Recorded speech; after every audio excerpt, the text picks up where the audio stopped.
Welcome to Sweet Life Beat Life. We hope this video helps. In this video, I will explain how to set up Gemini like Siri. First, enable Hey Google voice activation in your settings for hands-free use. Next, grant Gemini microphone permissions so it can hear your commands clearly. Finally, link your Google account to personalize your experience, ensuring Gemini understands your preferences and provides relevant information. These initial steps are crucial for a seamless setup. Now, let's personalize Gemini to better suit your needs. You can easily adjust its voice and language settings to your liking, choosing from several options.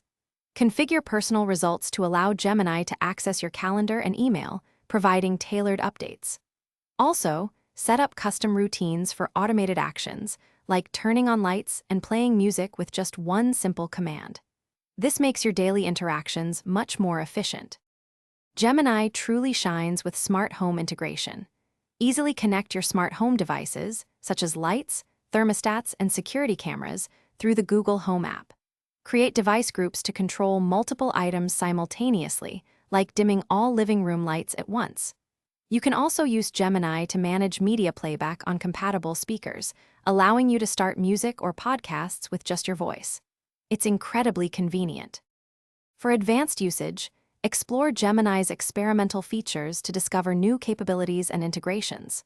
Regularly review your activity history to understand how Gemini interprets your commands, helping you refine future interactions for better accuracy. If you encounter issues, troubleshoot common problems like connectivity or voice recognition by checking your device settings and internet connection. With these tips, you'll master Gemini in no time. Thanks for watching. Consider subscribing if we helped you.